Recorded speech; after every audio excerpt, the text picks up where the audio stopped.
Hi hello guys, welcome back to my channel. ಹೇಗಿದ್ದೀರಾ ಎಲ್ಲರೂ? Hope ಎಲ್ಲರೂ ಚೆನ್ನಾಗಿದ್ದೀರಾ ಅಂತ ಅಂದ್ಕೊಳ್ತೀನಿ. ನಾನು ಕೂಡ ಅಷ್ಟೇ ತುಂಬಾ ಚೆನ್ನಾಗಿದ್ದೀನಿ.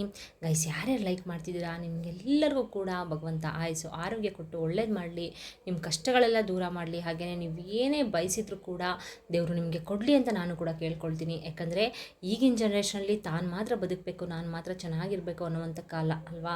ಇಂಥ ಕಾಲದಲ್ಲೂ ನೀವು ಇನ್ನೊಬ್ಬರು ಕಷ್ಟಕ್ಕೆ ಒಂದು ಲೈಕ್ ಕೊಡೋ ಮುಖಾಂತರ ನೆರವಾಗ್ತಿದ್ದೀರಾ ಅಂತಂದರೆ ದೇವರು ನಿಮಗೆ ಖಂಡಿತವಾಗ್ಲೂ ಒಳ್ಳೇದು ಮಾಡ್ತಾರೆ ಗಾಯ್ಸ್. ಓಕೆನಾ?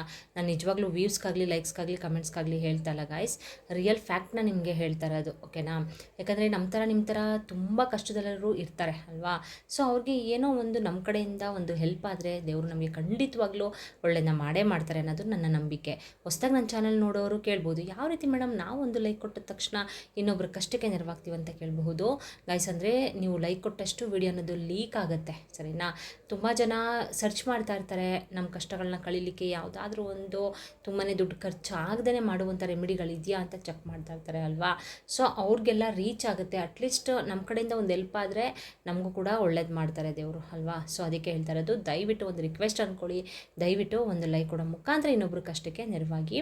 ಹಾಗೆಯೇ ಹೊಸದಾಗಿ ನನ್ನ ಚಾನಲ್ ನೋಡ್ತಾ ಇದ್ದರೆ ದಯವಿಟ್ಟು ಸಬ್ಸ್ಕ್ರೈಬ್ ಮಾಡಿಕೊಂಡು ಸಪೋರ್ಟ್ ಮಾಡಿ. ಆಲ್ರೆಡಿ ಸಬ್ಸ್ಕ್ರೈಬ್ ಮಾಡ್ಕೊಂಡಿರೋರಿಗೆ ನನ್ನ ಧನ್ಯವಾದಗಳನ್ನ ತಿಳಿಸ್ತೀನಿ. ಸಬ್ಸ್ಕ್ರೈಬ್ ಮಾಡ್ಕೊಳ್ಳೋಕ್ಕಾಗಲಿ ಇಲ್ಲ ಲೈಕ್ ಕೊಡೋಕ್ಕಾಗಲಿ ಕಾಸು ಕೊಡಬೇಕಾಗಾಯ್ಸಿ ಇಲ್ಲ ಅಲ್ವಾ. ಸೊ ದಯವಿಟ್ಟು ಸಬ್ಸ್ಕ್ರೈಬ್ ಮಾಡ್ಕೊಳ್ಳಿ, ಹಾಗೆಯೇ ಲೈಕ್ ಮಾಡಿ. ಸೊ ತಡ ಮಾಡ್ದೇ ಬನ್ನಿ, ಇವತ್ತೊಂದು ರೆಮಿಡಿ ಬಗ್ಗೆ ತಿಳಿಸ್ಕೊಡ್ತೀನಿ. ಅದಕ್ಕಿಂತ ಮುಂಚೆ ಏನಂದರೆ ಗಾಯ್ಸ್, ತುಂಬ ಜನ ಕಮೆಂಟ್ಸ್ ಮಾಡ್ತಾಯಿದ್ದೀರಾ, ಮೇಡಮ್ ನೀವು ಹೇಳುವಂಥ ರೆಮಿಡಿಗಳು ನಮಗೆ ತುಂಬಾ ಚೆನ್ನಾಗಿ ವರ್ಕ್ ಆಗ್ತಾಯಿದೆ, ನಿಮಗೆ ತುಂಬ ಥ್ಯಾಂಕ್ಸ್ ಅಂತ ಕಮೆಂಟ್ ಮಾಡ್ತಿದ್ದೀರಾ. ನೀವು ನನ್ನ ಇನ್ಸ್ಪಿರೇಷನ್ ಅಂತ ಕಮೆಂಟ್ ಮಾಡ್ತಿದ್ದೀರಾ, ಹಾಗೆಯೇ ಒಂಥರ ನಮಗೆ ಮೋಟಿವೇಶನ್ ಕೊಡ್ತಿದ್ದೀರಾ ಅಂತಲೂ ಕೂಡ ಕಮೆಂಟ್ ಮಾಡ್ತಿದ್ದೀರಾ. ಯಾರ್ಯಾರು ಕಮೆಂಟ್ ಮಾಡ್ತಿದ್ದೀರಾ ನನಗೆ ತುಂಬಾ ನಿಮಗೆಲ್ಲರಿಗೂ ಕೂಡ ಧನ್ಯವಾದಗಳನ್ನ ತಿಳಿಸ್ತೀನಿ ಗಾಯ್ಸ್. ಓಕೆನಾ? ಯಾಕಂದರೆ ನನ್ನ ಚಾನಲಲ್ಲಿ ಬಂದು ಇನ್ನೊಂದೇನೆಂದರೆ ಗಾಯ್ಸ್, ಅವರು ಹೇಳ್ತಾರೆ ಇವ್ರು ಹೇಳ್ತಾರೆ ಅಂತ ನಾನು ವಿಡಿಯೋ ಮಾಡಿ ಹಾಕೋದಿಲ್ಲ. ಓಕೆನಾ? ಸೊ ನನ್ನ ಚಾನಲಲ್ಲಿ ನಾನು ಒಂದ್ಸಲ ಅದನ್ನ ಬಗ್ಗೆ ತಿಳ್ಕೊಂಡು ಒಂದ್ಸಲ ಎಕ್ಸ್ಪೆರಿಮೆಂಟ್ ಮಾಡಿ ಓಕೆ ಫೈನ್ ನನಗೆ ಒಂದು ಗುಡ್ ರಿಸಲ್ಟ್ ಸಿಕ್ತು ಅಂದರೆ ಮಾತ್ರ ನಾನು ನಿಮಗೆ ಶೇರ್ ಮಾಡುವಂಥದ್ದು. ಓಕೆನಾ? ಸೊ ಏನಪ್ಪ ಅಂತಂದರೆ ನೀವು ರೆಮಿಡಿಗಳನ್ನ ಮಾಡ್ಕೊಳ್ತೀರಾ, ನಿಮಗೆ ವರ್ಕೌಟ್ ಆಗೋಲ್ಲ, ಆವಾಗ ನೀವು ನನ್ನ ಬೈಕೊಳ್ಬಾರ್ದಲ್ವಾ. ಸೊ ಅದಕ್ಕೆ ನಾನೇನು ಮಾಡ್ತೀನಿ ಅಂದರೆ ಒಂದ್ಸಲ ಎಕ್ಸ್ಪೆರಿಮೆಂಟ್ ಮಾಡಿ ಎಕ್ಸ್ಪೀರಿಯೆನ್ಸ್ನ ತೊಗೊಂಡು ನಾನು ನಿಮಗೆ ಶೇರ್ ಮಾಡುವಂಥದ್ದು, ಸರಿನಾ?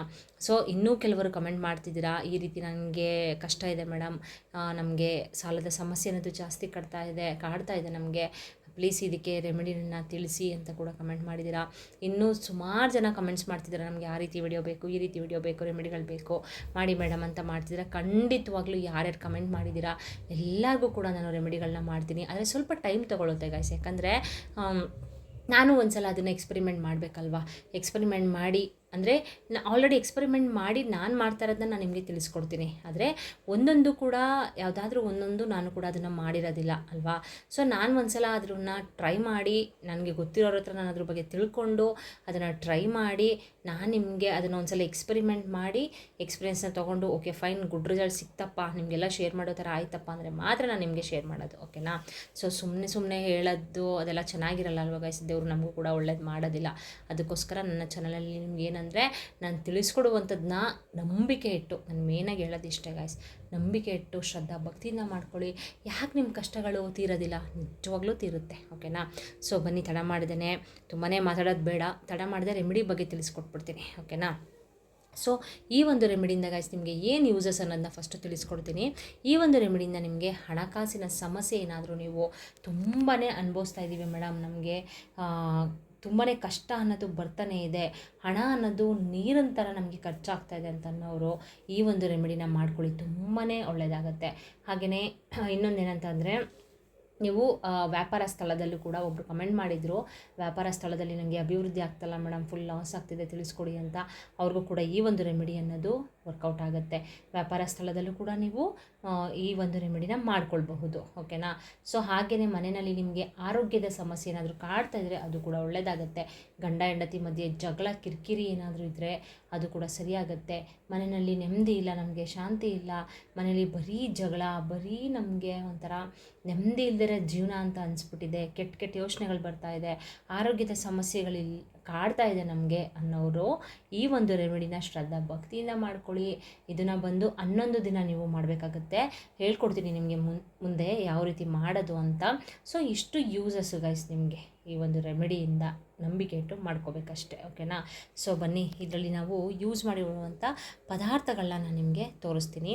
ನೋಡಿ, ನಾನಿಲ್ಲಿ ಕಾಳು ಮೆಣಸನ್ನ ತೊಗೊಂಡಿದ್ದೀನಿ, ಸರಿನಾ. ಕಾಳು ಮೆಣಸು ಅಂತಂದರೆ ತುಂಬಾ ಘಾಟಿದು. ನಿಮ್ಮ ಮನೆಯಲ್ಲಿ ಯಾವುದೇ ಒಂದು ನೆಗೆಟಿವಿಟಿ ಇದ್ದರೂ ಕೂಡ ಅದನ್ನು ಮನೆಯಿಂದ ಹೊರಗಡೆ ಹೋಗಿಸುವಂಥ ಶಕ್ತಿ ಈ ಒಂದು ಕಾಳು ಮೆಣಸಿಗಿದೆ, ಓಕೆನಾ. ಹಾಗೆಯೇ ಪರಮ ಪವಿತ್ರವಾದದ್ದು ಕಲ್ಲುಪ್ಪು, ಆಯಿತಾ.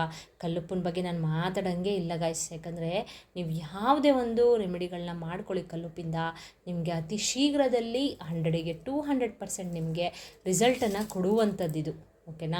ಸೊ ನೀವು ಯಾರನ್ನ ಬೇಕಾದರೂ ಕೇಳಿ. ಹಾಗೆಯೇ ಆಗಿನ ಕಾಲದಲ್ಲೂ ಕೂಡ ಗಾಯ್ಸ್ ಈ ಒಂದು ರೆಮಿಡಿನ ಮಾಡ್ಕೊಳ್ತಿದ್ರು, ಸರಿನಾ. ಅವರು ಕೂಡ ಅವ್ರ ಕಷ್ಟಗಳನ್ನ ಕಳ್ಕೊಳ್ಳೋಕ್ಕೆ ಈ ರೀತಿ ರೆಮಿಡಿಗಳನ್ನ ಮಾಡಿಕೊಂಡು ಅವ್ರ ಕಷ್ಟಗಳನ್ನ ಕಳ್ಕೊಂಡಿದ್ದಾರೆ. ನಮ್ಮ ಅಜ್ಜಿ ಕಾಲದಲ್ಲಿ ಮಾಡುವಂಥ ರೆಮಿಡಿ ಇದು, ಮಾಡ್ತಿದ್ರಂತೆ ಈ ರೀತಿ ರೆಮಿಡಿನ, ಓಕೆನಾ. ಸೊ ನನಗೆ ಅದನ್ನು ಒಬ್ಬರು ಹೇಳಿದ್ರು, ಅದ್ರ ಬಗ್ಗೆ ನಾನು ತಿಳ್ಕೊಂಡು ನಾನು ಒಂದು ಸಲ ಟ್ರೈ ಮಾಡಿದೆ. ನಂಗೆ ತುಂಬಾ 100ಗೆ 200% ಅತಿ ಶೀಘ್ರದಲ್ಲಿ ನನಗೆ ರಿಸಲ್ಟ್ ಸಿಕ್ತು. ಸೊ ಇರಪ್ಪ, ನೀವೆಲ್ಲರೂ ಕೂಡ ನನ್ನ ಫ್ಯಾಮಿಲಿ ಅಲ್ವಾ. ಯಾರ್ಯಾರು ವೀಡಿಯೋ ನೋಡ್ತಾ ಇದ್ದೀರಾ, ಹಾಗೆಯೇ ಯಾರ್ಯಾರು ಸಬ್ಸ್ಕ್ರೈಬ್ ಮಾಡ್ಕೊಂಡಿದ್ದೀರಾ, ಎಲ್ಲರೂ ಕೂಡ ನನ್ನ ಫ್ಯಾಮಿಲಿ ಆಗಿರೋದ್ರಿಂದ ಇರಪ್ಪ, ನನ್ನಿಂದ ಏನೋ ಒಂದು ನಿಮಗೆಲ್ಲ ಹೆಲ್ಪ್ ಆಗಲಿ ಅಂತ ನಾನು ಈ ರೀತಿ ರೆಮಿಡಿನ ಹಾಕಿದ್ರೆ ನಿಮಗೂ ಕೂಡ ಹೆಲ್ಪ್ ಆಗುತ್ತೆ ಅಂತ ವಿಡಿಯೋನ ಮಾಡ್ತಿದ್ದೀನಿ, ಓಕೆನಾ. ಸೊ ನಾನು ಕೂಡ ತುಂಬ ವರ್ಷದಿಂದ ಮಾಡ್ತಾ ಬರ್ತಾಯಿದ್ದೀನಿ ಗಾಯ್ಸ್ ಈ ಒಂದು ರೆಮಿಡಿನ. ಅದ್ಭುತವಾಗಿ ಕೆಲಸ ಮಾಡುವಂಥ ರೆಮಿಡಿ ಇದು, ಸರಿನಾ. ಈ ಕಲ್ಲುಪ್ಪನ್ನ ನಿಜವಾಗ್ಲೂ ಯಾಕೆ ಹೇಳಿ ಮಾತಾ ಮಹಾಲಕ್ಷ್ಮಿಗೆ ಹೋಲಿಸ್ತಾರೆ. ಇದು ತುಂಬಾ ಪರಮ ಪವಿತ್ರವಾದದ್ದು. ಹಾಗೆಯೇ ನಮ್ಮ ಕಷ್ಟಗಳನ್ನ ಕಳೆಯುವಂಥದ್ದಿದು, ಸರಿನಾ. ಯಾವುದೇ ಒಂದು ನೆಗೆಟಿವಿಟಿ ನಿಮ್ಮ ಮನೆಯಲ್ಲಿ ಇದ್ದರೂ ಕೂಡ ಅದನ್ನು ಹೊರಗಡೆ ಬಡಿದು ಓಡಿಸುವಂಥ ಶಕ್ತಿ ಈ ಕಲ್ಲುಪ್ಪಿಗಿದೆ, ಓಕೆನಾ. ಸೊ ಅದಕ್ಕೆ ನಾನಿಲ್ಲಿ ಕಲ್ಲುಪ್ಪನ್ನ ತೊಗೊಂಡಿದ್ದೀನಿ. ಹಾಗೆಯೇ ಮಾತೆ ಮಹಾಲಕ್ಷ್ಮಿಯ ಸ್ವರೂಪ ಇದು ಅಲ್ವಾ. ಸೊ ಅದಕ್ಕೆ ಕಲ್ಲುಪ್ಪನ್ನ ನಾನು ಇಲ್ಲಿ ಯೂಸ್ ಮಾಡ್ಕೊಳ್ತಾ ಇದ್ದೀನಿ. ಸೊ ಇದ್ರ ಜೊತೆಗೆ ಗಾಯ್ಸ್ ಇಲ್ಲಿ ನೋಡಿ 5 ರೂಪೀಸ್ದು ಕಾಯಿನ್ನ ತೊಗೊಂಡಿದ್ದೀನಿ, ಆಯಿತಾ. 5ನ ನಾವು ಪಂಚಭೂತಗಳಿಗೆ ಹೋಲಿಸ್ತೀವಿ ಅಲ್ವಾ. ಸೊ 5ರಿಂದ ನಾವು ಯಾವುದೇ ಒಂದು ಕೆಲಸ ಮಾಡಿದ್ರೂ ಕೂಡ ನಮಗೆ ಜಯ ಸಿಗುತ್ತೆ. ಅದಕ್ಕೆ ನಾನಿಲ್ಲಿ 5 ರೂಪಾಯಿದು ಗೋಲ್ಡ್ ಕಾಯಿನ್ನೇ ತೊಗೊಂಡಿದ್ದೀನಿ. ನೀವು 1 ರೂಪಾಯಿ ಕಾಯಿನ್ನು ಕೂಡ ತೊಗೋಬೋದು, ತೊಂದರೆ ಇಲ್ಲ, ಸರಿನಾ. 5 ರೂಪಾಯಿದೇ ಕಾಯಿನ್ ತೊಗೋಬೇಕು ಅಂತ ಏನಿಲ್ಲ, 1 ರೂಪಾಯಿದು 5ನ ತೊಗೊಳ್ಳಿ, ಒಳ್ಳೆಯದಾಗತ್ತೆ. ಹಾಗೆಯೇ ಗಾಯ್ಸ್ ನಾನು ಆಗಲೇ ಹೇಳ್ದಂಗೆ ಇದು ನಮ್ಮ ಅಜ್ಜಿ ಕಾಲದಲ್ಲಿ ಮಾಡ್ತಿದ್ರಂತೆ ಈ ರೆಮಿಡಿನ, ಓಕೆನಾ. ಅವರು ಕೂಡ ಈ ರೀತಿ ರೆಮಿಡಿಗಳನ್ನ ಮಾಡಿಕೊಂಡು ಸಕ್ಸಸ್ ಕಂಡಿದ್ದಾರೆ. ಸೊ ಅದಕ್ಕೆ ಅಲ್ವಾ ಹೇಳ್ತಾರೆ ಗೊತ್ತಿರೋರು. ಸೊ ನಾವು ಅದನ್ನು ನಂಬಿಕೆ ಇಟ್ಟು ಮಾಡಿಕೊಂಡ್ರೆ ಖಂಡಿತವಾಗ್ಲೂ ಒಳ್ಳೆಯದಾಗತ್ತೆ. ಹಾಗೆಯೇ ಇದನ್ನು ನೀವು 11 ದಿನ ಮಾಡಬೇಕಾಗತ್ತೆ, ಸರಿನಾ. ಶುಕ್ರವಾರ ಸ್ಟಾರ್ಟ್ ಮಾಡ್ಕೊಳ್ಳಿ, ಇಲ್ಲ ಅಂತಂದರೆ ಮಂಗಳವಾರ ಸ್ಟಾರ್ಟ್ ಮಾಡ್ಕೊಳ್ಳಿ. ಇವೆರಡು ದಿನದಲ್ಲಿ ನೀವು ಮಾಡ್ಕೊಳ್ಬಹುದು. ಬೆಳಗ್ಗೆನಾದರೂ ಮಾಡ್ಕೋಬೋದು, ಇಲ್ಲ ಸಂಜೆನಾದರೂ ಮಾಡ್ಕೋಬೋದು, ತೊಂದರೆ ಇಲ್ಲ. ಹಾಗೆಯೇ ನೀವು ವ್ಯಾಪಾರ ಸ್ಥಳದಲ್ಲಿ ಅಂದರೆ ಶಾಪ್ಗಳಲ್ಲಿ ಬಿಸ್ನೆಸ್ ಮಾಡ್ತಾ ಇರ್ತೀರಲ್ವಾ, ಅಲ್ಲೂ ಕೂಡ ಈ ಒಂದು ರೆಮಿಡಿನ ಮಾಡ್ಕೊಳ್ಬಹುದು. ಅದಕ್ಕಿಂತ ಮುಂಚೆ ಈ ಒಂದು ರೆಮಿಡಿನ ಮಾಡೋಕ್ಕಿಂತ ಮುಂಚೆ ಗಾಯ್ಸ್ ಮನೆಯೆಲ್ಲ ಕ್ಲೀನಾಗಿ ಗುಡಿಸಿ ಒರೆಸ್ಕೊಳ್ಳಿ. ಶಾಪಲ್ಲೂ ಅಷ್ಟೇ ಕ್ಲೀನಾಗಿ ಗುಡಿಸ್ಬಿಟ್ಟು ಒರೆಸ್ಕೊಂಡು ನೀವು ಸ್ನಾನ ಮಾಡಿಕೊಂಡು ನೀವು ಮತ್ತು ಮಹಾಲಕ್ಷ್ಮಿಗೆ ತುಪ್ಪದ ದೀಪನ ಹಚ್ಕೊಳ್ಳಿ. ತುಪ್ಪದ ದೀಪ ಹಚ್ಚುವಷ್ಟು ಶಕ್ತಿ ಇಲ್ಲ ನಮಗೆ ಅಂತ ಅನ್ನೋರು 10 ರೂಪಾಯಿ ಪ್ಯಾಕೆಟ್ ಸಿಗುತ್ತಲ್ವ ಗಾಯ್ಸ್, 10 ರೂಪಾಯಿ ಯಾರಿಗೂ ಕಷ್ಟ ಇಲ್ಲ, 10 ರೂಪಾಯಿ ಅಲ್ವಾ. ಸೊ 10 ರೂಪಾಯಿದು ಪ್ಯಾಕೆಟ್ ಸಿಗುತ್ತೆ, ಅದನ್ನು ತಂದುಬಿಟ್ಟು ಹಚ್ಕೊಳ್ಳಿ. ನಮ್ಗೆ ಒಳ್ಳೆಯದಾಗುತ್ತೆ ಅಂತ ಅಂದರೆ ಗಾಯ್ಸ್ ನಾವು ಮಾಡೋದ್ರಲ್ಲಿ ಏನು ತಪ್ಪಿಲ್ಲ ಅಲ್ವಾ. ಸೊ ಹಚ್ಬಿಟ್ಟು ನೀವು ಎಲ್ಲ ಪೂಜೆ ಎಲ್ಲ ಮುಗಿಸ್ಕೊಂಡು ಆದಮೇಲೆ ಈ ಒಂದು ರೆಮಿಡಿನ ಮಾಡಬೇಕಾಗತ್ತೆ. ಶಾಪಲ್ಲೂ ಕೂಡ ಅಷ್ಟೇ ನೀವು ದೀಪ ಎಲ್ಲ ಹಚ್ಚಾದಮೇಲೆ ನೀವು ಈ ಒಂದು ರೆಮಿಡಿನ ಮಾಡ್ಕೊಳ್ಳಿ. ಹಾಗೆಯೇ ಇದು ಯಾವ ರೀತಿ ಮಾಡೋದು ಅಂತ ನಾನು ನಿಮಗೆ ತಿಳಿಸ್ಕೊಡ್ತೀನಿ. ನೀವು 11 ದಿನವೂ ಈ ಒಂದು ರೆಮಿಡಿನ ಮಾಡಬೇಕಾಗತ್ತೆ ಗಾಯ್ಸ್. 11 ದಿನದಲ್ಲಿ ನೀವು ಬೆಳಿಗ್ಗೆ ಏನಾದರೂ ಈ ಪೂಜೆ ಮಾಡಿದ್ರೆ ಬೆಳಿಗ್ಗೆನೇ ಮಾಡಬೇಕಾಗತ್ತೆ, ಸಂಜೆ ಪೂಜೆ ಮಾಡಿದ್ರೆ ಸಂಜೆನೇ ಮಾಡಬೇಕಾಗತ್ತೆ, ಸರಿನಾ. ಸೊ ಇಲ್ಲಿ ನೋಡಿ ನಾನು ಒಂದು ಬಿಳಿ ಬಣ್ಣದ ಬಟ್ಟೆನ ತೊಗೊಂಡಿದ್ದೀನಿ, ಸರಿನಾ. ಕ್ಲೀನಾಗಿರೋದನ್ನ ನೋಡ್ಕೊಂಡು ತೊಗೊಳ್ಳಿ. ನಾನು ಇಲ್ಲಿ ಸ್ವಲ್ಪ ಅರಿಶಿನ ಎಲ್ಲ ಲಾಸ್ಟ್ ಟೈಮು ನಾನು ನಿಮಗೆ ರೆಮಿಡಿನ ಈ ಒಂದು ಬಟ್ಟೆಯಲ್ಲಿ ಮಾಡಿ ತೋರಿಸಿದಾಗ ಅರಿಶಿನ ಎಲ್ಲ ಆಗಿಬಿಟ್ಟಿದೆ. ಸೊ ಈ ಥರ ನಿಮಗೆ ರೆಮಿಡಿ ಮಾಡಬೇಕು ಅಂತಲೇ ನಾನು ಈ ರೀತಿ ಒಂದು ಬಟ್ಟೆನ ಇಟ್ಕೊಂಡಿದ್ದೀನಿ, ನಿಮಗೆ ತೋರಿಸ್ಬೇಕು ಅಂತಲೇ. ಸೊ ಅದಕ್ಕೆ ಈ ಥರ ಆಗಿದೆ. ಕ್ಲೀನಾಗಿರೋದನ್ನ ನೋಡ್ಬಿಟ್ಟು ನೀವು ತೊಗೋಬೇಕಾಗತ್ತೆ. ಹಾಗೆಯೇ ಗೈಸ್ ತೊಗೊಂಡಾದ್ಮೇಲೆ ಇದಕ್ಕೆ ನೋಡಿ ಇಷ್ಟೇ 1 ಹಿಡಿಯಷ್ಟು ನಾನು ಕಲ್ಲುಪ್ಪನ್ನ ಇದ್ರ ಜೊತೆಗೆ ಸೇರಿಸ್ಕೊಳ್ತಾ ಇದ್ದೀನಿ. ನೋಡಿ ಇಲ್ಲಿ 1 ಹಿಡಿಯಷ್ಟು ನಾನು ಕಲ್ಲುಪ್ಪನ್ನ ಸೇರಿಸ್ಕೊಳ್ತಾ ಇದ್ದೀನಿ. ಜೊತೆಗೆ ನಿಮ್ಗೆ ಎಷ್ಟು ಸಿಗುತ್ತೋ ಕೈಯಲ್ಲಿ ನೋಡಿ, ಈಗ ನನಗೆ ಎಷ್ಟು ಸಿಗುತ್ತೆ ಕೈಯಲ್ಲಿ ಅಷ್ಟು ನಾನು ತೊಗೋತಾ ಇದ್ದೀನಿ. ನೋಡಿ ಇಲ್ಲಿ ಇಷ್ಟು ನನ್ನ ಕೈಗೆ ಎಷ್ಟು ಸಿಗುತ್ತೋ ಅಷ್ಟು ಕಾಳು ಮೆಣಸನ್ನ ನಾನು ತೊಗೊಂಡು ಇದ್ರ ಜೊತೆಗೆ ನಾನು ಸೇರಿಸ್ಕೊಳ್ತಾ ಇದ್ದೀನಿ. ಹಾಗೆಯೇ ಗಾಯ್ಸ್ ಇದ್ರ ಜೊತೆಗೆ 5 ರೂಪೀಸ್ ಕಾಯಿನ್ನು ಕೂಡ ನಾನು ಇದ್ರ ಜೊತೆಗೆ ಸೇರಿಸ್ಕೊಳ್ತಾ ಇದ್ದೀನಿ, ಸರಿನಾ. ಸೇರಿಸ್ಕೊಂಡಾದ್ಮೇಲೆ ಗಾಯ್ಸ್ ನೀವು ಇದನ್ನು ಫುಲ್ಲು ನೀವು 1 ಗಂಟೆ ಥರ ಮಾಡ್ಕೊಳ್ಬೇಕು ಫಸ್ಟು, ಸರಿನಾ. ಒಂದು ಪ್ಲೇಟ್ನ ಇಟ್ಕೊಳ್ಳಿ. ಪ್ಲೇಟ್ ಇಟ್ಕೊಂಡು ಬಟ್ಟೆ ಇಟ್ಕೊಂಡು ನೀವು ಅದರೊಳಗಡೆ ಕಲ್ಲುಪ್ಪು ಹಾಗೆಯೇ ಕಾಳು ಮೆಣಸು 5 ರೂಪಾಯಿ ಕಾಯಿನ್ನ ಹಾಕ್ಬಿಟ್ಟು 1 ಗಂಟೆ ಥರ ಮಾಡ್ಕೊಳ್ಬೇಕು. ಗೈಸ್ ನೋಡಿ ಇಲ್ಲಿ ನಾನು ಒಂದು ಗಂಟು ಥರ ಮಾಡ್ಕೊಂಡಿದ್ದೀನಿ ಸರಿನಾ. ಕ್ಲೀನಾಗಿ ಗಂಟು ಥರ ಮಾಡ್ಕೋಬೇಕು. ನೀವು ಮಾಡ್ಕೊಂಡಾದ್ಮೇಲೆ ಗೈಸ್ ಇದನ್ನು ಕೈಯಲ್ಲಿ ಹಿಡ್ಕೊಳ್ಳಿ ಆಯಿತಾ. ಇಲ್ಲ ಅಂತಂದರೆ ಒಂದು ಪ್ಲೇಟ್ ಮೇಲೆ ಇಟ್ಬಿಟ್ಟು ನೀವು ಇದಕ್ಕೂ ಸ್ವಲ್ಪ ಅರಿಶಿನ ಕುಂಕುಮ ಹಾಗೆಯೇ ಒಂದು ಹೂವನ್ನ ಮುಡಿಸ್ಬೇಕಾಗುತ್ತೆ ಸರಿನಾ. ಮುಡಿಸ್ಬಿಟ್ಟು ಆ ಪ್ಲೇಟ್ನ ಇಟ್ಕೊಂಡು ನೀವು ಸಂಕಲ್ಪನ ಮಾಡ್ಕೋಬೇಕು. ಮತ್ತು ಮಹಾಲಕ್ಷ್ಮಿ ಫೋಟೋ ಮುಂದೆ, ತಾಯಿ ನಮ್ಗೆ ಈ ರೀತಿ ಕಷ್ಟ ಇದೆ ಅಂದರೆ ಮನೆಯಲ್ಲಿ ₹1 ನಿಲ್ತಾ ಇಲ್ಲ, ಸಾಲದ ಸಮಸ್ಯೆ ಅನ್ನೋದು ಜಾಸ್ತಿ ಆಗಿದೆ, ಮನೆಯಲ್ಲಿ ನೆಮ್ಮದಿ ಇಲ್ಲ, ನಮಗೆ ಶಾಂತಿ ಇಲ್ಲ, ಬರೀ ನಮಗೆ ದುಃಖದ ವಾತಾವರಣನೇ ಕಾಣ್ತಾ ಇದೆ, ಜೊತೆಗೆ ನಮಗೆ ವ್ಯಾಪಾರ ಸ್ಥಳದಲ್ಲೂ ಕೂಡ ನಮಗೆ ಬಿಸ್ನೆಸ್ ಆಗ್ತಾಯಿಲ್ಲ ತಾಯಿ. ಅಂದರೆ ಇದನ್ನು ಶಾಪಲ್ಲಿ ಮಾಡೋರು ಈ ರೀತಿ ಕೇಳ್ಕೋಬೇಕು, ನಮಗೆ ಈ ರೀತಿ ಬಿಸ್ನೆಸ್ ಆಗ್ತಾಯಿಲ್ಲ ತಾಯಿ, ಆದಷ್ಟು ಬೇಗ ನಮಗೆ ಎಲ್ಲದರಲ್ಲೂ ಒಳ್ಳೆಯದಾಗೋ ರೀತಿ ಮಾಡು, ಬಿಸ್ನೆಸ್ ಚೆನ್ನಾಗಾಗೋ ರೀತಿ ಮಾಡು ತಾಯಿ ಅಂತ ಕೇಳ್ಕೊಳ್ಳಿ. ಮನೆಯಲ್ಲಿ ಇರೋರು ಮನೇಲಿ ಮಾಡ್ತಿರಲ್ಲ ಅವ್ರೇನು ಮಾಡಬೇಕು ಅಂತಂದರೆ, ಅದೇ ನಿಮ್ಮ ಏನಾದರೂ ಸಾಲದ ಸಮಸ್ಯೆ ಜಾಸ್ತಿ ಇದ್ದರೆ ₹1 ನಿಲ್ತಾ ಇಲ್ಲ ತಾಯಿ, ನಮ್ಮ ಮನೆಯಲ್ಲಿ ಈ ರೀತಿ ಕಷ್ಟಗಳನ್ನ ಅನುಭವಿಸ್ತಾ ಇದ್ದೀವಿ, ಮನೆಯಲ್ಲಿ ನೆಮ್ಮದಿ ಇಲ್ಲ, ಗಂಡ ಹೆಂಡ್ತಿಗೆ, ನನಗೂ ನನ್ನ ಹೆಂಡ್ತಿಗೂ ಜಗಳ, ಇಲ್ಲ ನನಗೂ ನನ್ನ ಗಂಡನಿಗೂ ಜಗಳ, ಈ ರೀತಿ ಪ್ರಾಬ್ಲಮ್ನ ಫೇಸ್ ಮಾಡ್ತಾ ಇದ್ದೀವಿ, ನಮ್ಮ ಕಷ್ಟಗಳೆಲ್ಲ ಕಳಿಯೋಕ್ಕೋಸ್ಕರನೇ ನಾನು ಈ ಒಂದು ರೆಮಿಡಿನ ಮಾಡ್ತಿದ್ದೀನಿ ಅಂತ ನೀವು ದೇವಿ ಹತ್ರ ಕೇಳ್ಕೋಬೇಕು ಗೈಸ್. ಓಕೆನಾ. ನಮ್ಮ ಶ್ರದ್ಧಾ ಭಕ್ತಿಯಿಂದ ಕೇಳ್ಕೊಳ್ಳಿ ಸರಿನಾ. ಕೇಳಿಕೊಂಡು ನೀವೇನು ಮಾಡಬೇಕು ಅಂದರೆ, ಒಂದು ಪ್ಲೇಟಲ್ಲಿ ಇಟ್ಕೊಂಡಿರ್ತೀರ ಅಲ್ವಾ, ಇದಕ್ಕೂ ನೀವು ಗಂಧದ ಕಡ್ಡಿ, ಕರ್ಪೂರ ಎಲ್ಲ ಕೂಡ ಬೆಳಗಬೇಕು ಸರಿನಾ. ಬೆಳಗಾದ್ಮೇಲೆ ನೀವು ಇದಕ್ಕೂ ನಮಸ್ಕಾರ ಮಾಡಿಕೊಂಡು 11 ದಿನ ಕಂಟಿನ್ಯೂಸ್ ಆಗಿ ಇದಕ್ಕೆ ನೀವು ಪೂಜೆನ ಮಾಡಬೇಕಾಗತ್ತೆ ಸರಿನಾ. 11 ದಿನ ಬೆಳಿಗ್ಗೆ ಮಾಡೋರು ಬೆಳಿಗ್ಗೆ ಮಾಡ್ಕೊಳ್ಳಿ, ಸಂಜೆ ಮಾಡೋರು ಸಂಜೆ ಮಾಡ್ಕೊಳ್ಳಿ. ಓಕೆನಾ.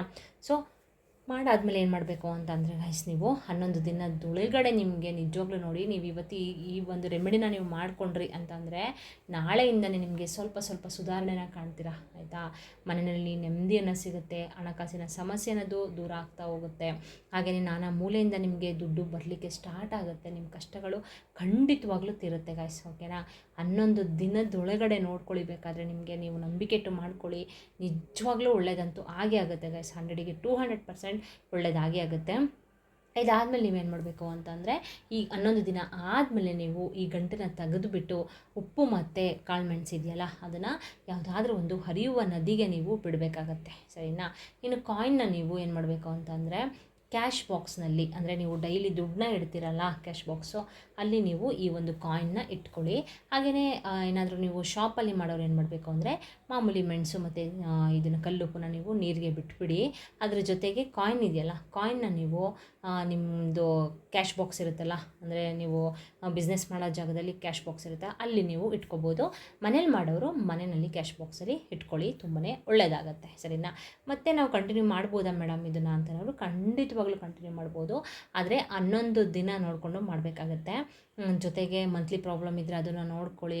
ನಮ್ಮ ಲೇಡೀಸ್ ಕೇಳ್ತಾ ಇರೋದು ಮಂತ್ಲಿ ಪ್ರಾಬ್ಲಮ್ ಇದ್ದಾಗ ಅದನ್ನು ಮಾಡೋಕ್ಕೆ ಹೋಗಬೇಡಿ ಆಯಿತಾ. ಎಲ್ಲ ಮುಗಿಸ್ಕೊಂಡು ಕ್ಲೀನಾಗಿ ಮನೆಯೆಲ್ಲ ಕ್ಲೀನ್ ಮಾಡಿಕೊಂಡು ನೀವು ಮಾಡಬೇಕಾಗತ್ತೆ. ಯಾಕಂದರೆ ನಾವು ಯಾವುದೇ ಒಂದು ರೆಮಿಡಿನ ಮಾಡಬೇಕಾದ್ರೂ ಗಾಯ್ಸ್, ನಮಗೆ ಒಂದು ಪಾಸಿಟಿವಿಟಿ ಅನ್ನೋದು ಇರಬೇಕು ಅಲ್ವಾ.